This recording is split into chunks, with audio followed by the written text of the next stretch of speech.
Good day. Welcome. I'm Terry Kay of the Jewish Grandparents Network. Thank you for joining us today for our discussion, 1 year since October the 7th, how to talk with your teen grandchildren. We are honored to co-present this gathering with the Jewish Education Project in New York City and thrilled to welcome our facilitator, Dr. Samantha Vinokor-Meinrath. Samantha has assured us that she'll take questions throughout, so please use chat freely or raise your Zoom hand. And we today especially welcome your active participation. A shout out to my colleague Sarah Reed, who is helping us facilitate and with providing tech support. Sarah has shared with us in chat how to turn on captions for those who wish to use that feature. I'm now going to immediately turn it over and introduce Dr. Samantha Vinokor-Meinrath, who calls herself a lifelong Jewish educator and learner. Samantha is the Senior Director of Knowledge, Ideas, and Learning at the Jewish Education Project, and is the author of a book called Antisemitism, Coming of Age During the Resurgence of Hate. Samantha is a nationally recognized expert and award-winning Jewish educator. She lives in New York with her husband, her son, and 2 beloved rescue dogs. Over to you with huge appreciation, Samantha. Thank you. Thank you so much, Terry. And thank you so much to all of you for having me and for taking time out of your day for an unfortunately timely conversation. I regularly always want to say I'm much more fun than the subject matters that I'm asked to speak about allow me to be. You can all judge that to be true or not for yourselves, but really want to name how much I appreciate the importance of this topic and that you as grandparents are thinking about it in such thoughtful and intentional ways. This has been a year, I think, more than ever before. I'll just say on a personal note, I really miss my grandma. My husband and I have had many conversations about how his beloved grandmother would have been broken in so many ways by the events of the past year. And I said, and I truly do mean it, and I know that I'm being recorded in saying it, mine would have loved it. She would have said, I told you so. She would have been right for my entire life. And there would have been some perverse, I see this from my grandma, and heartbreak. And she was a good person and all of those things as well. So thank you all for prioritizing these conversations. I just want to echo what Terry said. I am probably the most interruptible presenter. So truly, as questions come up, as thoughts come up, please, please, please unmute or put it into the chat. And let's make this as much of a conversation and as interactive as possible. I actually want to start by just giving a chance for people to put into the chat whatever your responses are to what interactions are you having with your teen or tween grandchildren about Israel that brought you here today? What has made you inspired to prioritize in the middle of a Wednesday, at least for those of us on the East Coast, taking the time to engage in this conversation? Is it something that has already come up? Is it something that you wish had come up? I would just love to hear a little bit about where people are coming from to the extent that you're interested in sharing in the chat. So I put the question in and we'll leave it for just a moment to see what comes through.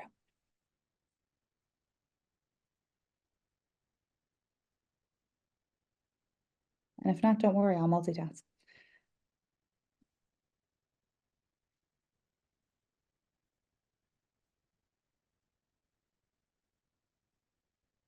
So in anticipation of the conversations that are going to come up, we're going to hopefully get to see families for Rosh Hashanah. Don't know how to broach the subject or if it's the place of a grandparent. Should the parents be the ones doing this? Yeah. I'll let others keep populating while I'm going to quickly share my screen to share what I think is going to be the defining Torah of this moment and this experience from the sacred Jewish text, Fiddler on the Roof. The movie version, to be clear. Okay. Please wave aggressively if it turns out you can't hear when I press play on literally a 10-second clip. He's right and he's right. They can't both be right. You know, you're also right. So why do I start with this clip from Fiddler on the Roof? He's right and he's right. They can't both be right. And yep, that is also right. Because so much of this moment and so many of the things that we're going to discuss are contradictions where we just want answers. I would love to be the educator who can come on and say, this is the formula for how to have a meaningful conversation with your teen or tween grandchild that won't upset them, that won't upset your kids, that won't alienate anyone, that won't upset you, and you will all come away feeling beautifully fulfilled by the experience. Instead, I'm going to speak in many contradictions, depending on what makes sense for you and your family and your setting, because I'm going to say things like, there are teens who are burnt out on talking about this, and they really don't want to because it's coming up over and over and over again. And there are teens who are eager to talk about this and are just waiting for an opportunity to share in a meaningful and particularly intergenerational way. There are teens who, when they share with you what's happening in their lives, the most important thing is going to be to validate them and to make sure that they know that you're taking seriously all of their problems. And there are going to be teens who don't overreact to their problems because they don't want you to take it too seriously and make it into a thing, air quotes, when they wanted to leave things a little bit more under the table, so to speak. So very little is going to be one size fits all, but hopefully all will find the size that fits for them. And we recognize in so many ways this is uncharted territory. If we think back to the people who we were on October 6th, to the extent that any of us know who those people were anymore, we know how to do a lot of this. We've experienced trauma as a nation before, as the Jewish people. We've had hard conversations. We've been forced to, and we've been privileged to. We know what it is to mourn tremendous collective loss. We know what it is to be traumatized. And nothing like this has ever happened before. October 7th was a seminal moment for the Jewish people in that there are very few moments, I've thought, in our personal histories where we could say, I can pinpoint the day that my life changed into before and after. But for the young people coming of age right now, there's like a staggering number of those days. Maybe not for all of them, again, especially teens of today. I mean, they didn't live through 9/11, but so many of us can say, I remember my life changing into a before and after from who I was on September 10th, 2001 to who I was on September 11th. I remember my life changing to a before and after in March 2020 and the day that I went into COVID lockdown and didn't yet realize that my life was never going to be the same, but realized like this is different. And now I remember who I was when I went to sleep on October 6th. And it is not who I woke up as on October 7th. And particularly for us in the American Jewish community, we have two. We have our October 7th selves, and we have what I'm going to call our October 8th plus selves. So on October 6th, we went to sleep in a world collectively, everyone's individual experiences, again, you'll be right also, might be different. Collectively, we went to sleep in a world of Jewish thriving. We went to sleep in a world where your teen and tween grandchildren got to say that like one of the top 10 trending movies on Netflix at that moment was You Are So Not Invited to My Bat Mitzvah. We went to sleep in a world where being Jewish made you different, but it didn't make you other. And again, there is privilege to what I'm saying. I know that there are definitely those out there who were also experiencing otherness at that moment, but collectively, different did not mean other. Being Jewish is cool. There are ironic t-shirts about it. People love bagels. It was very much a peak moment for the collective cultural Jewish experience within the United States. And then we woke up to a different world. We woke up to a world where, for many of us, we weren't fully sure yet what exactly was happening. I'll say I have a toddler, so I am awake early enough that I didn't yet realize this is different. We have, my husband is Israeli, have an Israeli family, so regularly get the announcement, there's a rocket, there's 2 rockets, okay, something is happening. But the scale, we didn't know.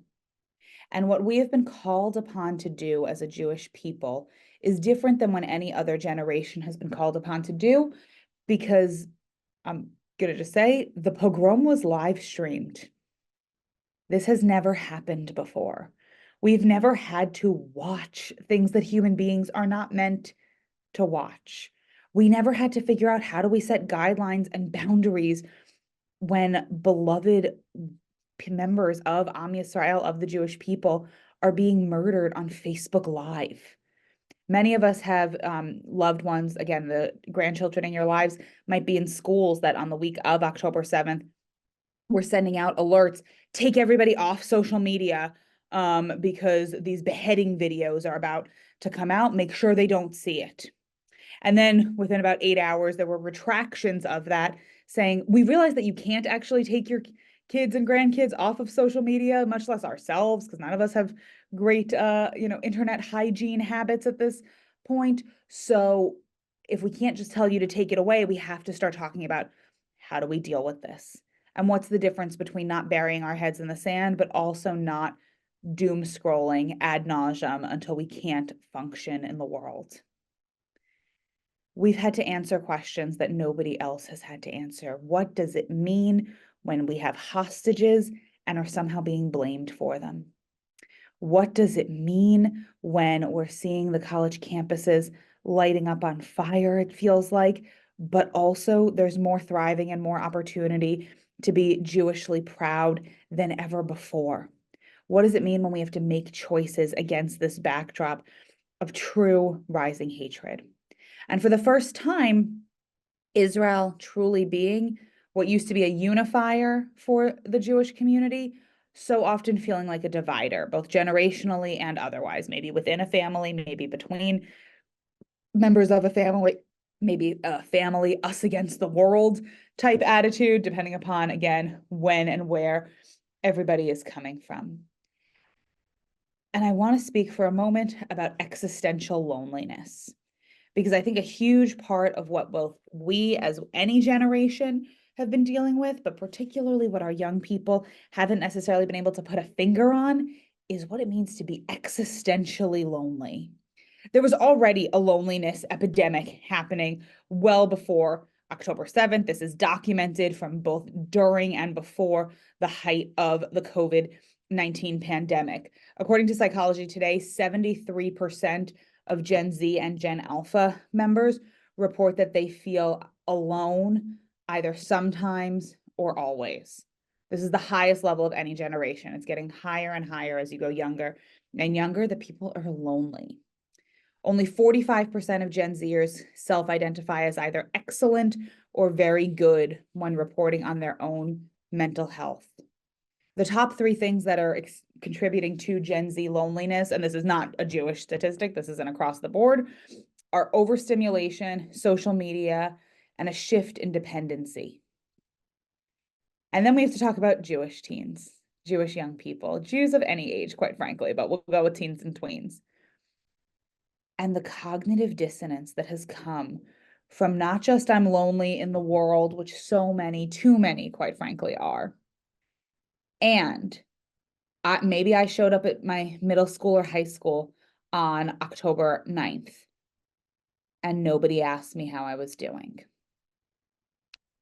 And maybe I wish nobody had asked me how I was doing, because actually they called me a baby killer and a genocide monger, and my teacher didn't defend me, but said, I mean, you just have to take it. That's what Zionists get, because these are real things that are happening.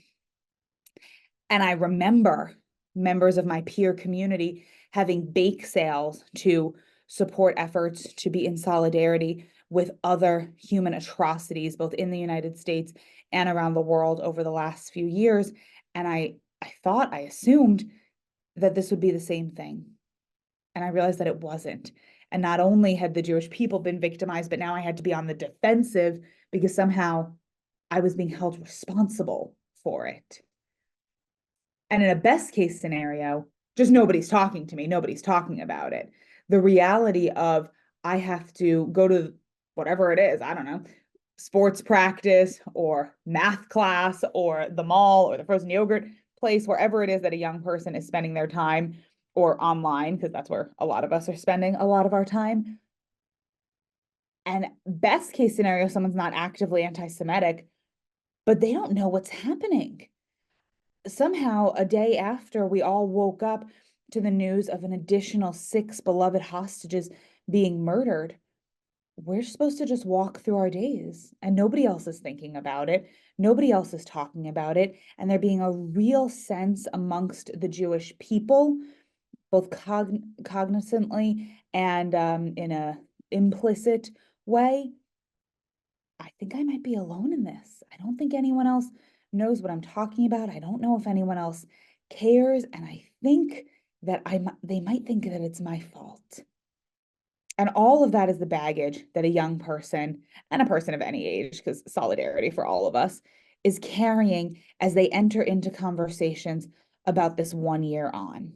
And I'll say one last psychological, developmentally appropriate piece before delving into some other areas in this space. We are not meant to be sad in a real, visceral, existential way for as long as we have been sad this year. Our brains and our bodies are trained with coping skills, with coping mechanisms. We're not meant to linger as long as we have been forced to linger in true, deep pain and sadness.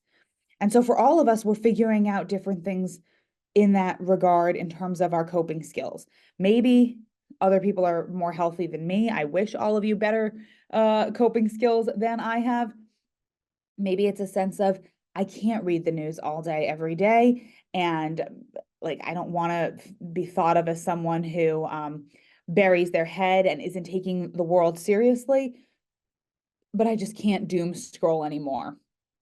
I'm not that person. I've learned no lessons since October 7th in that regard. And the first thing that I do when I wake up is check the Times of Israel website to see what the latest atrocity is of the day before I've even fully opened my eyes. I don't recommend this behavior whatsoever, but it's a reality. But a young person might say, I can't keep doing this.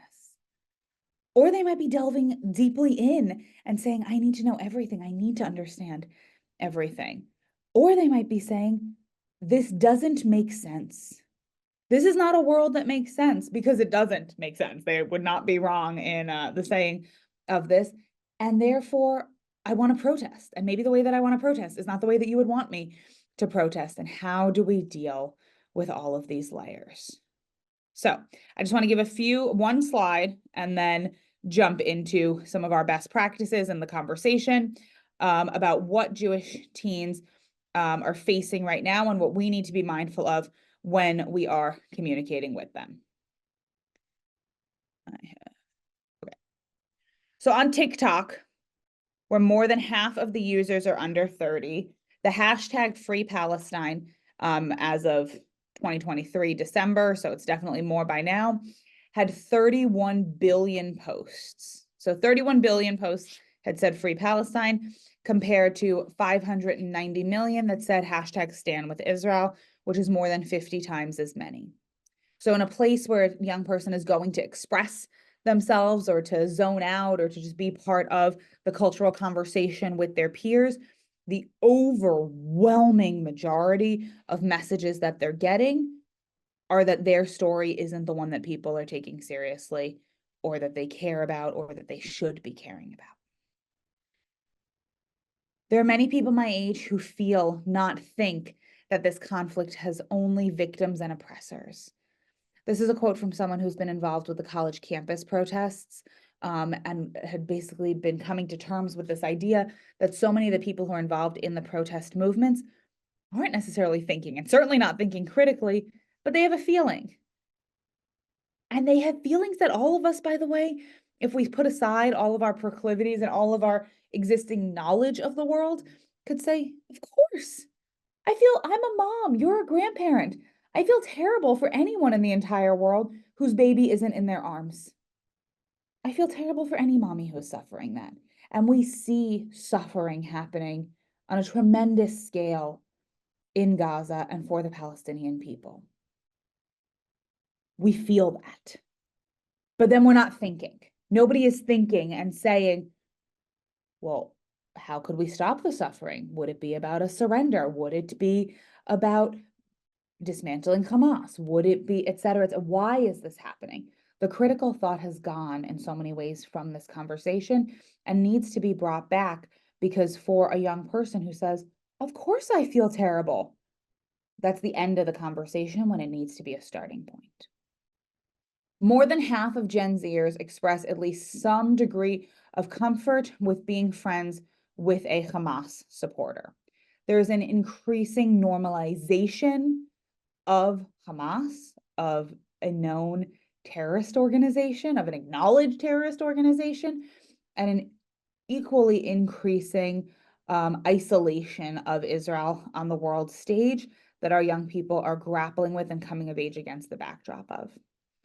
And finally, also from the Pew Report in 2024, 1/3 of Americans under 30 say that their sympathies lie either entirely or mostly with the Palestinian people. This is the highest percentage of any generation. This is coming in almost an inverse in terms of how old you are versus how wholly sympathetic you are just to the Palestinian cause and not to the reality of Israelis. So we're coming up to the 1 year. As I've now, I think, stated in a number of ways, sorry about all of them, it's been a rough year. It's been a rough year for many of us. We're resigned to it. We're traumatized by it. Many of us are genuinely shocked to be here because we never thought we would be. We never thought that a year in, there would be 101 hostages. We never thought that we would be trying to figure out, how do you mark the 1 year memorial of October 7th and commemorate when you're still in it? Because that's not how we do other things. It's not like we were commemorating the Shoah, the Holocaust, while it was still going on. It was afterwards, when it finished, to whatever extent that that's a sentence that people can say, when there was a sense of we are coming out of something and now we can figure out how to make meaning from it. We have been asked to make meaning in the during, which is not something that has really ever been asked of a people before in the way that we have to.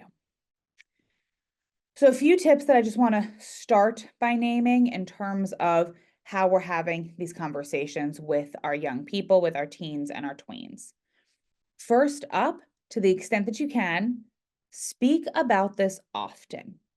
Not in an intense way, not in a way of every time you talk to grandma, grandpa, bubby, zaidi, saba, safta, whatever the grandparent names are of the moment, we have to have a meaningful conversation about October 7th.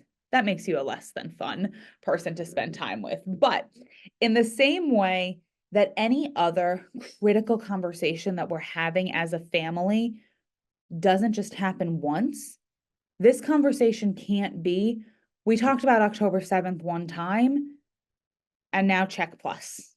Did that, and we don't have to do this anymore.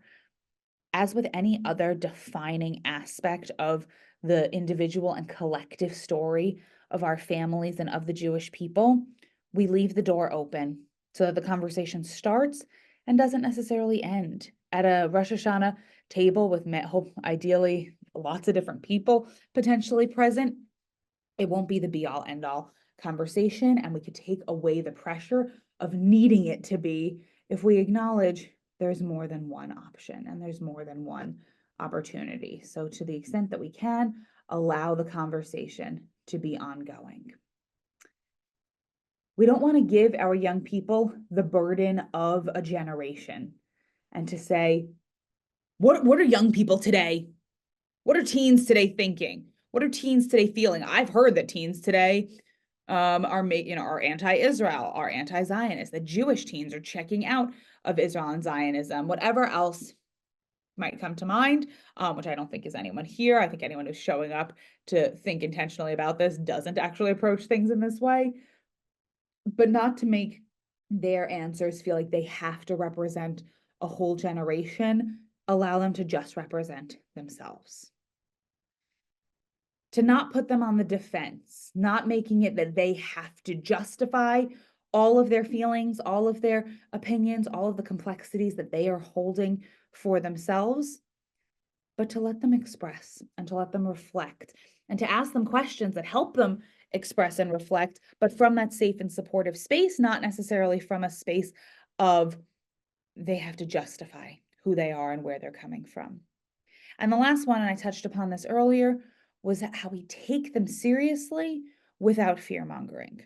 Our mission, your mission, is to be a safe space, to be a Jewish safe space for the grandchildren, the young people in your lives as they are going on this journey of self. That is what adolescence is meant to be about, against a backdrop that none of us wish for them whatsoever and by any means. So if they do open up and share with you something that they are experiencing, particularly in the world of anti-Semitism or anti-Israel hatred that manifests as anti-Semitism, and they are concerned, to take their concerns seriously, again, in the contradictory way to say, it could be easy to say, wait, someone posted something online, you don't really know them in real life, and that's what's upset you. To take it seriously because their online lives are just as real as their offline lives, and we need to acknowledge and respect them as such. And on the other hand, because there's always another hand, to recognize that if they're saying this thing happened, I'm uncomfortable, but I really don't want to escalate it, to recognize what is developmentally appropriate for an adolescent. And it's so hard to balance because for a young person to say, again, perhaps it'll be more implicit than explicit when it's a teen, but I get to say it explicitly. I'm uncomfortable by what my friends are saying about Israel or about Jews, or I don't feel fully comfortable in this relationship anymore, but I need someone to sit with at lunch, and in a developmentally appropriate way, needing someone to sit with at lunch can outweigh what it means to be Jewishly comfortable in a relationship. And that has to be okay for us if it is okay for them. We could have conversations about, do you really want to be friends with someone who makes you feel like you can't bring your full self? Would you ever ask anyone to hold back or closet a certain part of their identities in order to be friends with you? I sincerely hope not. But if ultimately they make the decision that I need someone to sit with at lunch, and if I have to bite my tongue, and if I have to be awkward, and if there's a part of myself that I'm happy to share in certain spaces, but to be a little bit more quiet about in others, not to let that be a failure. And to recognize that there are many ways to show up Jewishly and many ways to show up Jewishly and proud. And we are here for a deep range and expression of Jewish and proud emotions and manifestations. And they need someone to sit with at lunch, and making it okay for them to make their Jewish choices while wanting them to make the ones that we want them to make is a balance that is incredibly hard to strike. I've been monologuing for a while and I want to be mindful of our time. So I'm actually going to turn to both the questions already in the chat and invite people to come off mute, hang Yes, out with me. that's it. You said it. Come off mute, just we'll spotlight you, share your question. Some of you have put questions in chat, but feel free to say it out loud. We would love to hear your voice. So I'm seeing questions about complexity. So again, yes, please unmute at any time. I'm gonna just read through. So, oh, I feel like somebody did come off mute. That makes sense. Yes, Gail, thank you. Hi. First of all, thank you for this. Really, obviously, topically important, and I appreciate you doing this. So I did not put this in the chat, but I do a lot of workshops on this topic with teenagers, and occasionally tweens. And in there, we're discussing possible ways to respond. So in other words, like there is this huge space in terms of this last point that you just made between how does a 13-year-old or a 15-year-old or whatever, how they need to navigate their social world and be comfortable in all of the ways that have nothing to do with anti-Semitism, but just have to do with being 14 and having someone to sit with, and yet hearing things that maybe at best are making them cringe and at worst making them feel a little bit threatened. So there's this whole big space in between there. And are you recommending, and I'm not sure how I feel about this because I have a lot of training, the average, parent or grandparent doesn't necessarily have that. And so are you recommending to people that they brainstorm perhaps with their, that through curated questions, they brainstorm with their grandchild, gosh, do you think there's anything that you feel comfortable raising with your friend or saying that would be more than silent, but not necessarily jeopardizing your friendship? And so I'm not sure how I feel about that with people that don't have the skill set by training. I mean, we're all capable of it, but don't have the skill set by training. So I'm just wondering, I'm going to start repeating myself if I continue. So I'm wondering if you recommend people actually take that step and try to think about responses. Sure. Thank you so much for the question and for the work that you do. I'm deeply pro taking the first step. And a first step might just be encouraging your grandchild to think a little bit more critically about their own experience and about what they deserve. In terms of, it might not be that they will then become comfortable to speak to their friends on this topic. But for so many young Jews, they've always been minorities, no matter where we are. And I'm coming from Westchester, where you don't necessarily feel like such a minority Jewishly. We all know the numbers wise, minority. But this is the first time for so many that there's been a sense of what it means to have a minoritized identity and to grapple with actually, what does it mean to be a minority? I'm used to showing up as the ally for people who really need it. There's an identity shift that comes with saying, am I the one who needs it? And I think to put the Jewish experience, not to play an oppression Olympics and say who's had it worse and who's had it worse longer and what happens when I have all of the minority intergenerational trauma of being Jewish, but I also have white privilege when I walk down the street. Lahavdil, putting aside all of these complexities, which we should spend a lot of time talking about, what happens if we ask our grandchildren, what would happen if within your friend group, a member of any other minority was made to feel this way? What would happen to literally anybody else? And hopefully they're friends with good people. Let's just, again, have a baseline assumption of that with people who are basically good. Presumably, they can have a light bulb moment to say, this wouldn't be okay. We would never do this to a member of any other minority group. And then they can grapple, and you can grapple with them with, is it a question to be asked directly by the young person to their friends? Is it a comment? Maybe, again, when you ask a question, you're then stuck with the answer. Maybe they don't want to ask the question, and that can also be okay. But maybe they can make it a little bit awkward and say, depending upon, again, what has been said to them, I'm sorry, could you repeat yourself? And something so simple, could you repeat yourself? Many of us, I'll raise my hand aggressively, say awkward things on a staggeringly regular basis that we wish we could take back. If for that 1 second someone says, can you repeat yourself? And the answer then becomes, oh my God, you're right, I'm so sorry. Like, my bad, or no, sorry. Then we've had maybe not a meaningful reckoning that people will talk about afterwards, but we've had a moment where there was an acknowledgement, oh yeah, that wasn't cool. If the person then doubles down and says, yeah, I said Jew, insert whatever, then we have to re-grapple once again with that friendship. The other thing that I would just name is that, again, particularly for so many young people, developmentally appropriate is the absolute worst thing in the world is to make it awkward. I would rather have something like truly horrifying happen than have something horrifyingly awkward happen if I'm a middle school or a high school student.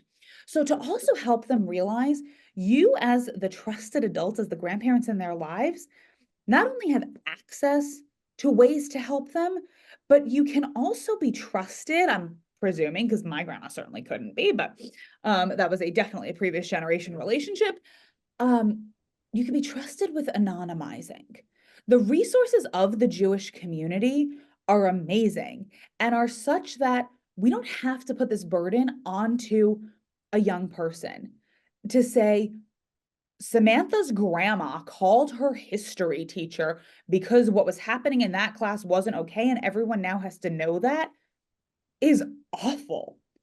But to say, I'm going to call a clergy member, or I'm going to call the local chapter of the ADL or my local JCRC, or I'm going to call Samantha or whatever it might be, and to say, this school needs help.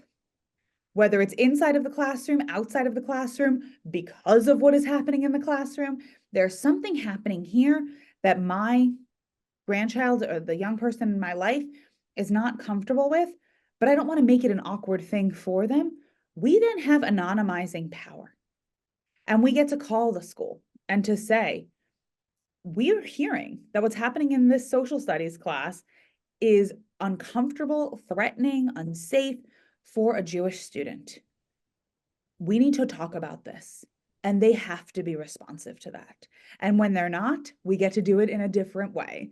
But it takes away the burden of a young person in a way that, again, we would never ask a member of any other minority group to play that straw man role, and we shouldn't ask it of our own young people as well. Thank you, Samantha. We've had a couple of questions and comments in the chat about the subject. If our views as grandparents don't correspond with what our children, our adult children feel, and what happens if we don't even know their views, and how that plays into our role with the grandchildren. Sure. So I want to bring us back to the recognition that everything is different because of October 7th. And we actually have a lot of skills that the trauma that we've all endured collectively and as individuals over the last year, and I don't mean this facetiously, has caused us to forget. So if you are someone who's in a place, I don't know if that person is here, but please feel free to raise your hand if you are, where this would be the first time that you and your adult children have disagreed on something. Kol kavod, like, wow, that's amazing. We know what it is in many ways. And I just want to remind us, and I'll take this question seriously as specific to this moment as well. But I first just want to remind us, we've had to deal with what it means before to say, hey, where I am Jewishly and where the adult child in my life is Jewishly are not the same. And I've had to weigh out, I say this as the adult child in people's lives. Again, I have young children, but I'm sure my parents have had to bite their tongue. They say, wow, my son married someone who's not Jewish. One of my daughters married someone who's Jewish and much more religiously observant than we grew up. And the other daughter married someone who's Jewish, but not religiously observant at all. I'm sure my parents have had to bite their tongue for all three of us as we're raising our kids and making choices that are not the ones that they made for us.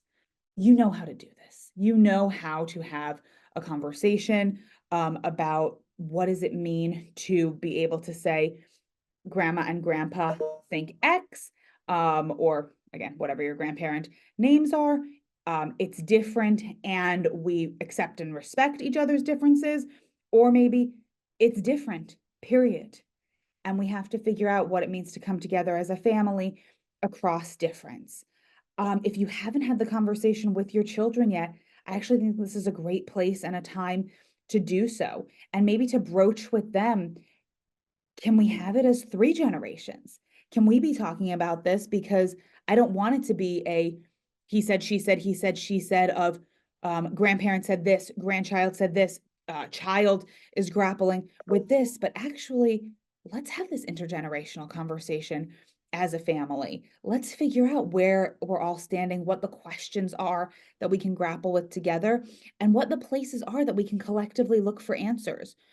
Child whose views that I don't agree with, like, I'm curious, like, what's driving this for you? What is coming up for you? What are your understandings? Grandchild, where are you getting whatever it is that you're getting it from? And to give credence and respect to the different mediums, so that if you're bringing an article from a print reputable publication and your grandchild is bringing a TikTok, again, perhaps they didn't have as much journalistic integrity in the creation of the TikTok that is informing worldviews, but let's be in chavruta, be in learning relationship about where each other is coming from. Adrienne, I'm gonna, oh, yes. Thank you. Thanks for all of this. What I'm thinking about is that children of this age often are very influenced by their peers and are going to, and if they're hearing negative about the group that they personally belong to, they need something to back up their own identity and to help them feel good about themselves rather than start to feel like what they're being made to feel like. So I'm wondering if, without a parent or grandparent going on and on, whether there are particular facts to share or whether there's a good book that maybe a grandparent and a grandchild could both read and discuss and come together so that there could be some knowledge. Smart kids want knowledge, and so that there would be some knowledge behind their ability to not just defend themselves, but feel good about themselves. I love that. And I really want to recommend, yes, being in a learning relationship with the grandchild, and looking at different mediums for it. So on one foot, I would say, I mean, I think podcasts are great for this. I think depending upon length of time and what you're up for listening to, the Promised podcast is one where, even to pick one segment and say, we want to grapple with this as a family. Israel Story, for those who might not be listeners, tells stories about everyday life in Israel, but has switched to like this wartime diaries perspective that is different and out of the box and not the stories that you always hear, and to listen to the same thing and think about it. As we speak, yesterday, the book The Gates of Gaza was published by Amir Tibon, who's a survivor from Nachal Oz, who puts the story of October 7th and his own family's experience into a greater context of history and what does this mean for the Jewish people. And there's several other books that are forthcoming right now. I'm failing at writing mine, but I'll plug it, I hope, within the next few months for us to grapple with. I think it's such an important idea. Samantha, what was the second podcast you named? I got The Promised. What was the Israel Story. Just right into the chat. Is that the one through Shalom Hartman Institute? No, that's another one as well. But yes, I listened to that too. Hartman Institute has two. One is called Identity Crisis, and the other one, I'm gonna say, has a name. For heaven's sake. For heaven's sake, thank you. I was like, has a name. Okay, but I do but the subscribe Israel to both. Story is different. Okay. Israel Story is another one. I mean, there is endless possibility in this area. Endless opportunity to hear something that'll confirm where you're coming from, something that'll challenge where you're coming from, and hopefully both all in one segment, depending upon what it is that one is looking for. And it actually brings me to, I just want to give a few key takeaways, because I want to be mindful of our time, although I'm happy to linger for another few minutes. But we have to stay informed. So stay informed of the news ourselves, and make sure that you're up on what's going on. There's not an expectation, and don't put it onto anyone's self, that I need to be able to answer every question. I think there's been a tremendous sense of, how could I start this conversation if something's going to come up that I don't know? There's a beauty and a power in saying, that's a really good question. Let's try to figure it out together. I actually don't know, but I want to understand. What do you think? Any of those, key phrases and sentences from an authentic place. I really do want to know what you think. Having a chance to both be informed and to keep learning together, to once again keep the conversation ongoing, to allow the young person to be speaking as themselves and they aren't representative of their generation or on the defensive for everything that somebody under the age of 20 has said or thought, to help them recognize that their Jewish choices are being made against this backdrop. And what does that mean for them, both in the sense of the positive and the negative? Someone on here has a grandchild who has had a sense of awakening in the last year. Maybe they're wearing a Jewish star and they never have before. Maybe they want to be in touch with Israeli friends, someone who was at camp with them, and they feel really personally connected to this moment. And somebody else is on this call whose grandchild has said, I'm checked out of this. I don't want to. This sucks. This is so depressing. This is not something I'm up for right now. And there's somebody else on this call who their grandchild has said, I'm against all of this. I don't like what is happening. I don't approve of what is happening. And my Jewish identity, my Jewish values that you gave me, call me to do something that you don't approve of what I'm doing. I want to join the protest movements. All of those people exist. I'm sure we know and love some iteration of all of them, and helping them figure out how they're being informed by this moment and how we're being informed by this moment, and being in conversation about it is absolutely critical as we think about their worldviews.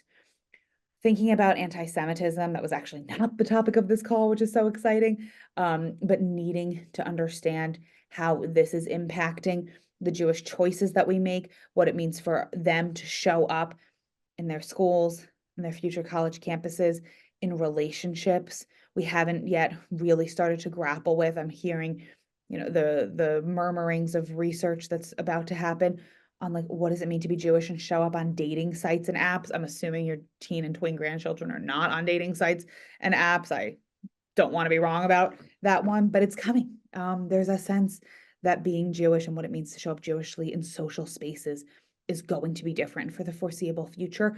And how do we start those conversations young and start them early, that this is not about interacting with the non-Jewish world, but it's interacting as a Jew in a world that is not meant to be like this for you and shouldn't be, but heartbreakingly is. It's about alleviating some of the burden of responsibility that they've taken on themselves. The number of young people who are reflecting on, should I not go to the college that I've spent my entire life working towards going to, because now it's like known to be an anti-Semitic school, or should I go to the school that I really had wanted to go to, but now I'm uncomfortable because I want to show up and be a loud and proud voice for Jews on campus, or should I go somewhere where I feel more comfortable and can like blend into the background a little bit more? All of the above. And where do you want to go? What do you want to do? How have we allowed the burden of a people to be put onto the shoulders of our youngest and most important in so many ways and vulnerable and shaping members? The responsibility that they feel when they might say, I'm just as proud of being Jewish, don't worry, but I don't know if I want to wear the star or the shirt with Hebrew letters on it or the insert whatever paraphernalia here. And to remind them that their choices are, again, being influenced by so many different aspects of a complex and spiraling world, and that their pride is not manifested in how they physically do or do not choose to show up. That's a commentary on whether or not a world has allowed them to feel safe as all of who they are.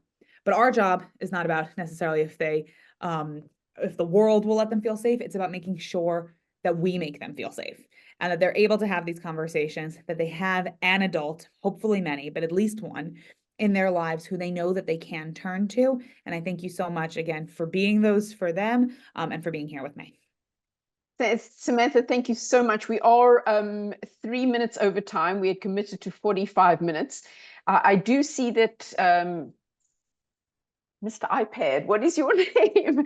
You have your hand up. And so if you need to leave, I understand if you need to leave. Thank you so much for joining us. We will share the chat with you as well in our follow-up email this afternoon. By the end of the day, we'll share the recording. Samantha has prepared a guide that you can take with you into your conversations to prompt your conversations. We'll share that with you. And if you'd like to stay on for another 5 minutes or so, we welcome that. So to those who have to leave, thank you for joining us, and we wish you all the very best. And now over to you, iPad. Tell us your name. Henry. My name's Henry. Hi. Over to you, Henry. Well, I'm caught. I know that we're going to be getting together with family at Rosh Hashanah, and there'll be teenagers there. And I'm caught because my feelings about what's happening, I'm so overwhelmed what happened on October 7th. But I'm also, because I read a lot about what's going on, the backgrounds. And so I'm realizing that for me, the extremists on both sides have taken over the issue. And so I'm trying to struggle how I'm going to talk about that when I know that maybe some of the things that I might want to say, because unfortunately, as much as Israel has to defend itself, it's not helping the situation anyway. So I don't know how to deal with this because I'm very upset. I feel that Israel is in a situation where it may not only be threatened on the outside, but being threatened on the inside as well. And how does one cope with that? Yeah. Oh, with a lot of trepidation is the unsatisfactory answer. I think moving away from a binary place is one of the most helpful things that we can do.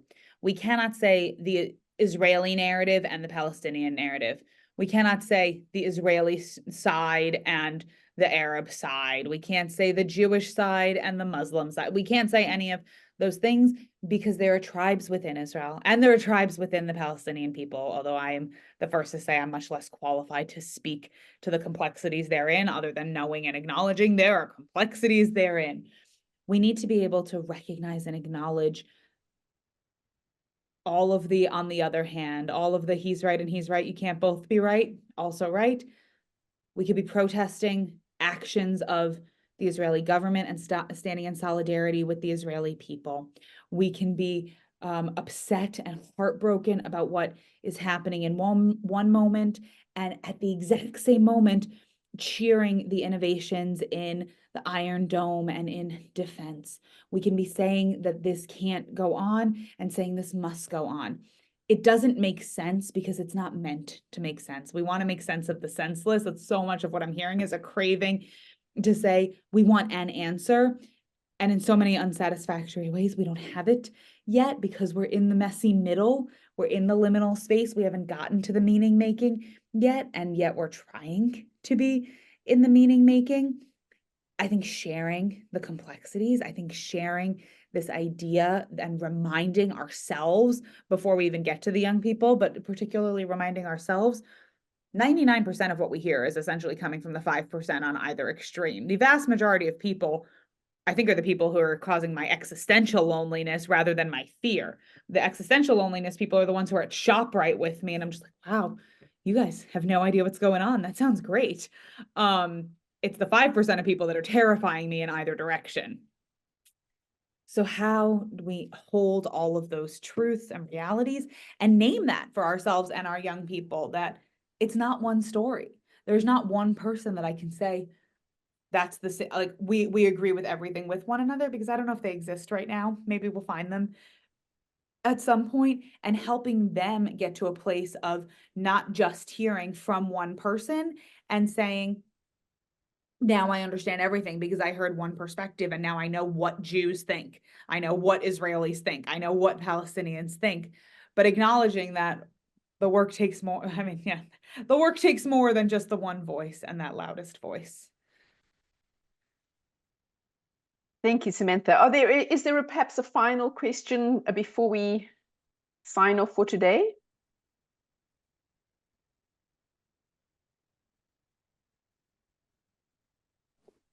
Well, we will then thank you. First of all, Dr. Samantha Vinokor-Meinrath, thank you for sharing your expertise with us and for all the wonderful work you and the Jewish Education Project do.